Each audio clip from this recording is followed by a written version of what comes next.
Welcome to We Got Balls, real, raw, masculine sex talk with Chris Inman and Scott Cohn. Chris and Scott both work with men who want to leave their unwanted sexual struggles in the past. They are willing to do whatever it takes to help men get curious about what drives their compulsive sexual behavior. With that said, here we go. Hey guys, welcome back for another episode of We Got Balls, and today we are going to be talking about the male body. And Scott, we were just looking at some pictures that you had pulled from history, some historical data about how guys used to see themselves and see their bodies. And just to tell a story that from my past, I grew up going to church camps, and one of the church camps that we went to had a community shower in the middle of the hallway, and my best friend, who was a man who really prided himself on the way that he looked. He worked out religiously and took supplements, and he just was very proud of himself. Whenever he would go to the shower at church camp, he didn't carry a single piece of clothing with him. He had a towel thrown over his shoulder, and he walked his butt down the hall, and if you didn't like it, then you didn't look. He was loud, proud, and swinging what his mama gave him. Exactly. And he would look you straight in the eye and just keep on going. And he'd go take his shower, towel off. And when he walked back, he put the towel back over his shoulder and walked back to the room. So that's my friend Keith. I won't call him out by last name, but Keith was always a man who never struggled with male body shame. But I think when we're talking about this topic now in the 21st century, there's a lot of men who see their bodies as not good and want to shame it and hide it, and also are definitely not comfortable around other people when they don't have their clothes on. So let's talk about that today. When you hear this topic, I'm sure there's a lot that comes up for you. What is it? Oh my gosh, this is a topic of almost daily discussion with a lot of the men that I coach. It's something that I have experienced, and I just think it's so common. And it goes back to, I really think there's been a sea change in the culture starting in the 60s, where the sexual revolution started. And then you get kind of the Stonewall riot in the 70s, where homosexuality comes to kind of the front in society. And, then you have, and we've talked about this in the penis and boner episodes, you have, this strange occurrence that starts taking place in the 90s, where prior to the mid 1990s, there was a lot of male communal nudity in this country. Always had been. So guys in the military still do that. And they may be even showering with females at this point. I don't know, but I have a buddy that I just met at the Samson Society annual retreat, and he was telling me, man, when you're in the military, you got your belt on and you're completely naked and everybody's there and nobody cares. And so the military is still like that. And schools really used to be like that. I grew up showering like your buddy Keith, starting in middle school, and it was communal. There were no privacy curtains, and you just went in and everybody saw what you had and you saw what they had. And in high school, we had a pool and it had 7 shower heads around it. And we just showered right there in front of other guys. So, that was my experience. And so, kind of that normalized experience of being in a male space, feeling free with your body. Everybody's got different body shapes. Everybody's penis is different size. Everybody's got different amounts of pubic hair and body hair. And so it just was a normal experience to kind of, be in that environment, bonding with your friends after the football practice or football game, and nobody thought anything of it. In the mid 1990s, some kid somewhere got the ACLU to sue schools for forcing him to be naked in gym class after practice to shower. And that's when schools started to shut down that experience. And then at the same time, come around 2000, you have online pornography just exploding. And so guys who have been born in the mid 80s, and my sons were like this, they really didn't shower at school. They didn't have that normalized experience of mutual male, connection, bonding, nudity in the locker room. And what they did have then is a completely sexualized experience by looking at pornography, and often, most of the time, there's men performing in those pornographic videos. And so you're seeing male nudity in a completely sexualized setting. So what does that do to us as a culture? And I believe that when homosexuality kind of becomes normalized in a culture, as happened in the 70s on, then all forms of male affection and mutual nudity become stigmatized. It becomes something, when sex becomes possible or likely between two men, then all that stuff starts to be seen as gay and shut down as gay. And those pictures we looked at, we'll post them in the comments for the videos because they're public domain. But there's a picture of three guys in a shower with their arms around each other, and they're completely buck naked, and it looks like it comes from a gay porno, but it's from the Marines. Yeah. It's from the Marines in 1950. And then we showed a picture of four guys in a bathtub leaning up against each other naked, and it's a hot tub, and that's from the 1930s. And, you look back in history in the United States, guys skinny dipped with their buddies in middle school and high school, college, and these things were, in college, there's communal showers, blah, blah, blah. So this whole experience has been kind of stamped out of existence for the fear of being gay. And what's it doing to people? What's it doing to guys in particular? And I think it comes from a larger idea. And something you were saying just really sparked my memories about this issue. And again, we're talking about body image. We're talking about shame. But you were talking about sex and one's view of what sex is. And I think it's really important in this conversation to get really clear about what is sexuality. Because I think in our culture, just what you were alluding to, sexuality is anything that has to do with nudity or anything that has to do with being with someone in a vulnerable place. And it's all kind of grayed out and blended together. And we've lost an element of sexuality that I think really needs to be highlighted, which is that there is such a thing as non-genitalic sexuality. There is a connection, and let's define sex for a second. Sex is about connection. It's really the ultimate form of human connection. And so when we connect, a lot of times we connect in ways that aren't with genitals. You can have a very intimate dinner with someone. You can be in a wonderful place, location, and experience nature. Or one of the things I've been seeing recently is this picture of the Sphere in Las Vegas, just this beautiful experience of technology, but it's so amazing. It's so intimate. It's so awe-inspiring that what's been created, it's very intimate. It feels very, very connective with people. And so when we're talking about that only genitals and sex have to be tied together to define sexuality, I think that's where we're getting it with in our culture, is that anytime I see someone's genitals, then that must mean that I need to be sexual. I must touch.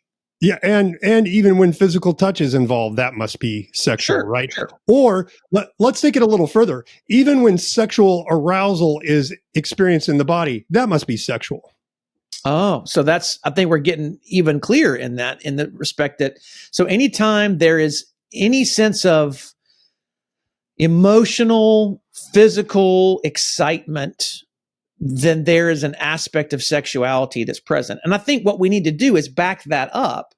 And let's go back to the time in our culture, in our lives, in our bodies, where, and I think we've both experienced this enough to be able to talk about it, where we were with other people and we were naked and we didn't feel shame. Do you have an experience like that, Scott? I do. And I also have experiences of that around shame. So that's the thing, is how did this start in my life? And I've thought a lot about this. So the first experience I can actively recall would be around 6 or 7, showering with my dad, my brother, and all my male cousins in the shower down in grandma's basement. We would go to the farm. We'd get out dirty playing in the barn, and we'd come in and she'd shoo us all into the shower, all of us downstairs, and we're all showering together, bumping each other's butts and whatever. And nobody thought that was a sexual experience ever, because it never was. And then interestingly, I have an experience in fourth grade where I remember my dad was a scout for his college football team, and we lived in Arvada, Colorado, and he took me to this town called Longmont, which is a Italian kind of little village close to Arvada, and it was a place where a lot of Italian immigrants came in the mining days. And so we watched this high school football game. My dad takes me in the locker room after the game because he's scouting players for his university. And I was overwhelmed by the sight of all these teenage men. You know, they had adult male bodies, big penises, hairy bodies. And it was overwhelming for me as a little fourth grader, hadn't entered puberty yet. And I was like, holy shit, you know, I'm aroused by this, not sexually aroused, but it's an arousing sight to see all of this male bonding and nudity happening together. And my dad caught me staring, and he came up to me and he took my head and he turned it to the wall. What do you think I felt in my body? Shame. I felt an immediate drop of, oh, there's something bad with me for finding this to be exciting. And I don't think he meant to harm me in that case. I think he realized, oh, this is an overwhelming sight for a little guy, and that's probably not fair for him. But his silence is what really intensified the experience of shame around that event, because he didn't bend down and whisper in my ear and say, hey, dude, I know this is really amazing to see all these naked guys, but I don't want you to get overwhelmed by this, so I'm just going to turn your head to the right. There wasn't any explanation for why he did what he did. And so as all children, I turned the explanation on myself because I felt that sinking into shame, and I immediately said, something's wrong with me for finding this arousing. So how many of us have experiences like that where there's both this excitatory, you know, inhibited just delight in a situation, and boom, we get shut down because of a parent's containment that comes across as really abrupt, maybe harsh. There's no explanation for it. And maybe the intention is good, but it ends up leaving us kind of in a lingering state of shame that over the long run becomes hardwired into a trait. And I think that's what so much of body shame and shame around nudity and the link to sexuality gets really wired together in these instances where we have these really harmful experiences and nobody is engaging with us in them. Yeah.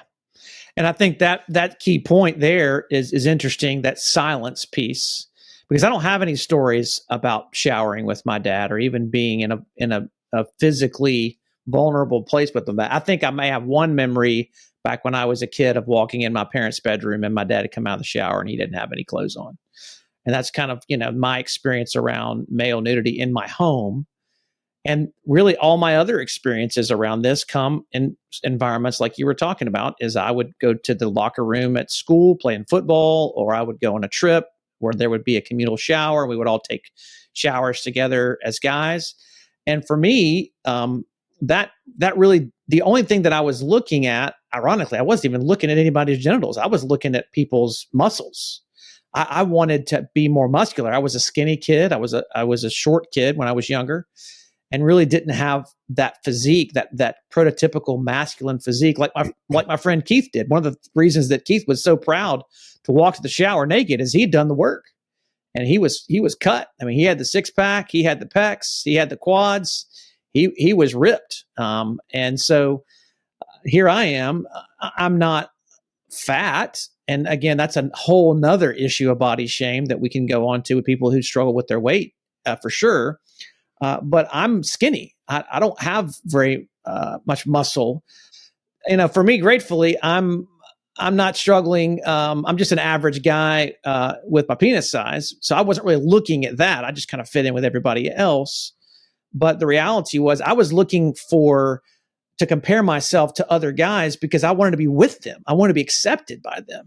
And so I wanted to fit in. I didn't want to stand out as being odd or weird or being physically different. So that was where my experience with my body was when I was a boy and a teenager. Well, that's developmentally normal, Chris. I mean, when your body's changing from that of a little boy into a man's body, the first question is, am I normal? Am I like other men? And, a lot of this gets delivered in the culture too, is what is culturally held up as an ideal of masculine form. And so much of this is embodied, right? It's not just about how you act, but it's about what your body looks like. So right now, what's held up in the culture is rippling six-pack, superhero body, because the superhero genre of movies have really established that. Chris Hemsworth is this specimen of masculinity. Chris Evans, all these guys are held up as icons of male masculinity. And so boys that grow up are looking to that as a reference. They're looking to sports figures. And, if your dad isn't modeling that for you, you don't have all that's occurring kind of then in this vacuum where the culture is going to fill that. And of course, pornography fills that as well, because you're looking at guys that are ripped, muscular, they have large penises, they either are really hairy or they're really smooth. And so it becomes that ideal of, oh, this is what a man's body looks like. And I can tell you numerous stories of guys who I work with who they didn't have that modeled for them by their dad. Like, this is what masculine body type is, with all its flaws, flabby, skinny, short penis, big penis, whatever, hairy, smooth. They didn't see that in their relationship with their father, and they didn't have that with other boys. So they're looking to the cultural signals, and it's really establishing a lot of insecurity in young men. That's why young men now have way more eating disorders and body dysmorphic problems than they ever had in the past because of this. It used to be women that only suffered with that. Now it's young men, because they're trying to maintain this standard that the culture is holding up as this is what a man is supposed to look like. So let's stop for that, because I think that's a really important point, is that when we don't have the natural exposure to male physique, to male bodies, just, whether it's completely nude or maybe it's just playing football with your shirts off or whatever it is that you compare yourself man to man, and you see the variety of different types of bodies and realizing that going back to the Keith and me analogy, comparing my body to Keith would have been totally unfair. I mean, this dude I think he probably had some Greco-Roman, he had that classic, David type cultivated, because his dad was olive skin, and he really did have a lot of natural ability. I've never been able to have pecs. It just doesn't happen. I worked out. I've tried for to have muscles up there a lot, and it just doesn't work for me. I've got great legs though. I mean, if you look at, I don't try hard, but I've got great calves. I've got great quads. That part of my body develops well. And so that makes me different than other people. And I know people with, that are heavier. I played football against a guy one time that was a friend of my cousin's up in Tennessee. We played tackle football, and it was a hot day. Everybody had their shirts off. We're just going at it. This dude was literally a living expression of the Marshmallow Man. He had so much fat, but dude, he could run over everybody. Like, his body weight itself, he was like the massive running back. You could not grab anything to tackle him. And so you could make fun of him all day long if you wanted to, but when it came to playing football, that man was a beast. Yeah. And so it's amazing, because you see that and you go, just the looks themselves can be shaming. But when you see the benefit, and obviously, gratefully, he's lost a lot of weight and he's healthier than he was at that time. But everybody has their unique giftedness and their unique body for a reason. And so to shame that and to other that really takes away from who I am and what makes me uniquely me. Yeah. And I think we kind of very much denigrate and underestimate the role that fathers play in helping their sons kind of feel like they embrace embodied like so much of masculinity is embodied. Do I feel like I'm a real man in my body? Do I feel like that powerful individual? And masculinity can only be given by another man. It can't be found from the outside a masculine environment. It definitely can't be given by a woman, because they're not masculine. So they don't have any masculinity to give. It's a baton that's passed on typically by an older man to a younger man. It doesn't have to be a father. It could be a coach. It could be a mentor. It could be some kind of other attachment figure, but it's got to be an older man that you look up to, in a sense, right? They have to embody in their masculinity a lot of traits that you admire, that you want to be like, that you aspire. And that's what drives kind of the formation of masculinity in a man's life, is does he have that modeled for him? And so, unfortunately, dads have been fairly absent in a young man's life for at least 50 years, I think, and it really started after men came back from World War II, the college grant program, that sent guys off to college, and the society changed from being very agrarian to more kind of moving into urbanization and industrialization and business oriented. And so dads went away and they weren't apprenticing their sons like they used to. Because think about it, before World War II, so much of the society was agrarian. We grew up on farms. Dads worked with their sons. They basically trained them to take over the family business. And Scott, it was a communal society where we had men all around us rather than an individualistic society where we have to go seek out places to be surrounded by. That's right. And so the culture has changed in that regard. Then we think the nuclear family is the family template. It's not. No. The nuclear family is an invention after World War II in the United States. And yes, there are pluses and minuses of that. And one of the big minuses is men, as they're growing up, as boys are growing up, they don't have masculinity modeled as well for them in their local environment. And so they look to the culture for the signals. So, I think this started back in the 60s and 70s. I think about, when I think about masculine ideals, I think about a guy that's muscular, but he's got to be hairy. So I've spent a lot of time thinking about, where did that come from? And I do think that that story that I told, where I felt shame about being amazed by hairy guys, has a lot to do with why that's really established as a masculine ideal in my life. But I also remember stories about, like, growing up, I would be sitting at the breakfast table eating my toast, and I'd pick the crust off of it, and my dad would come in and go, "Eat that, that'll put hair on your chest." So my dad's constantly reinforcing, oh, a real man has hair on his chest.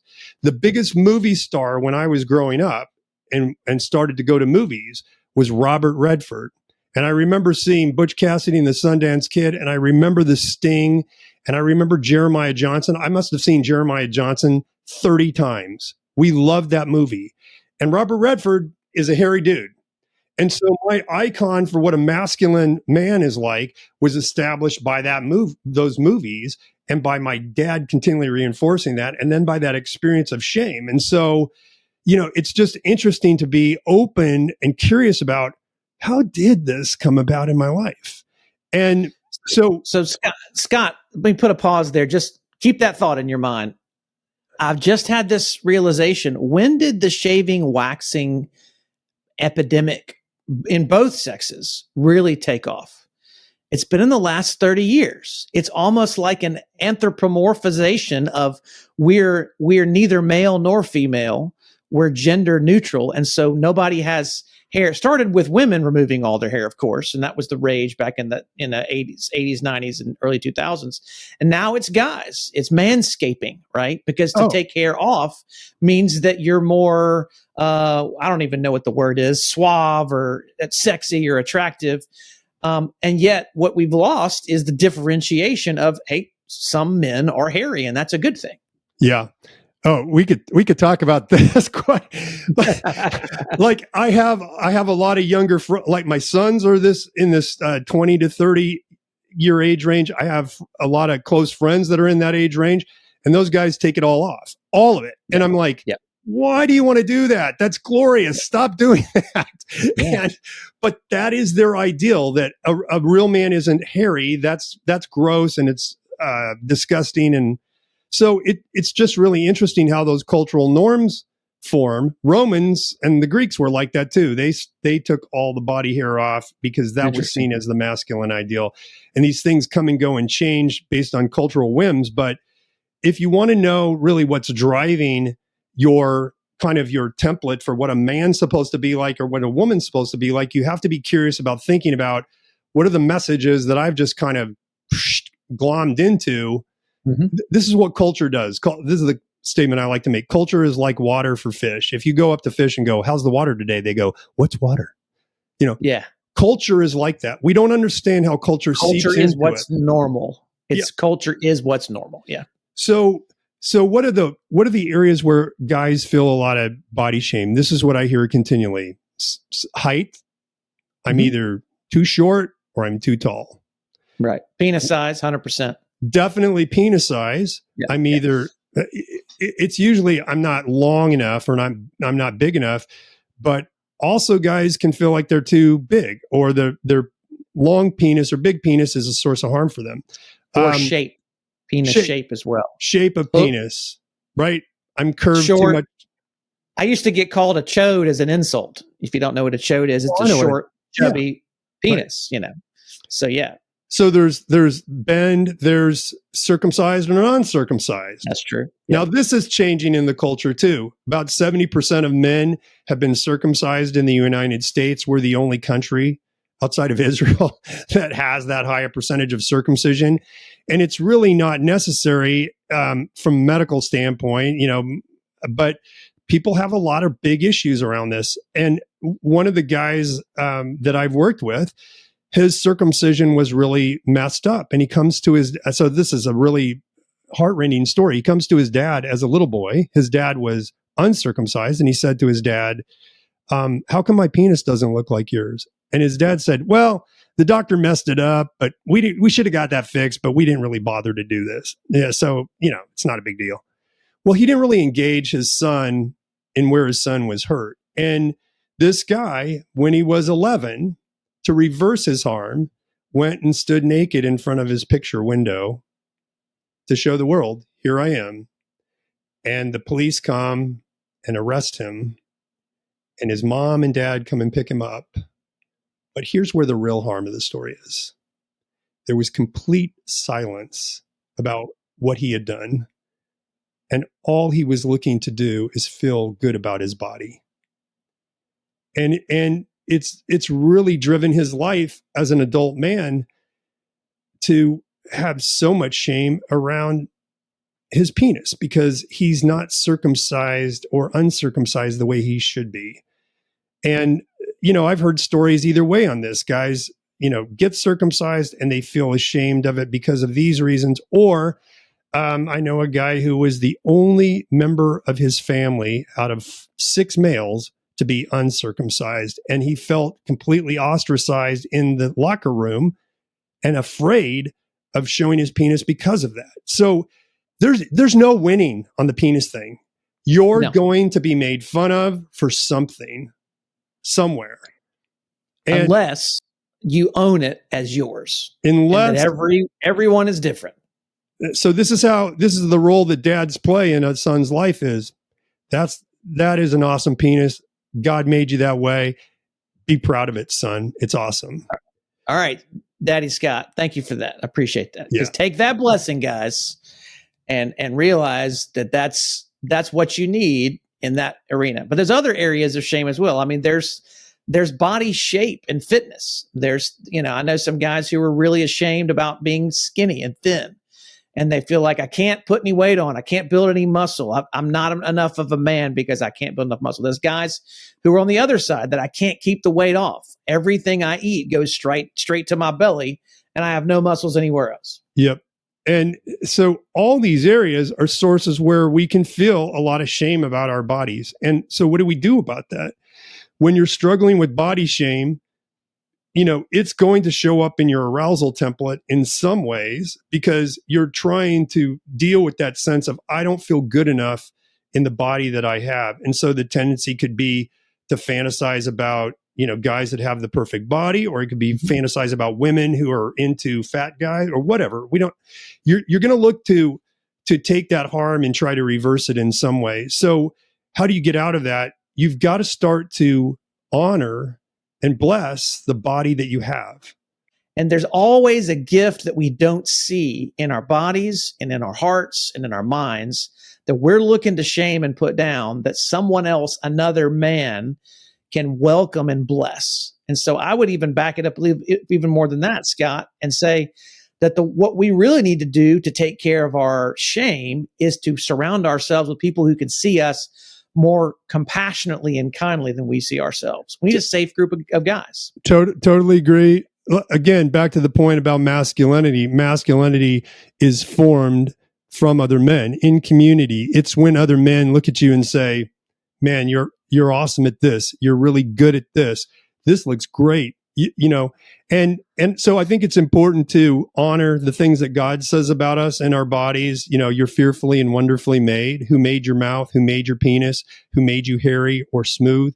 I think it's also important to receive that affirmation and that kindness and that sense of belonging from other men. But here's the thing.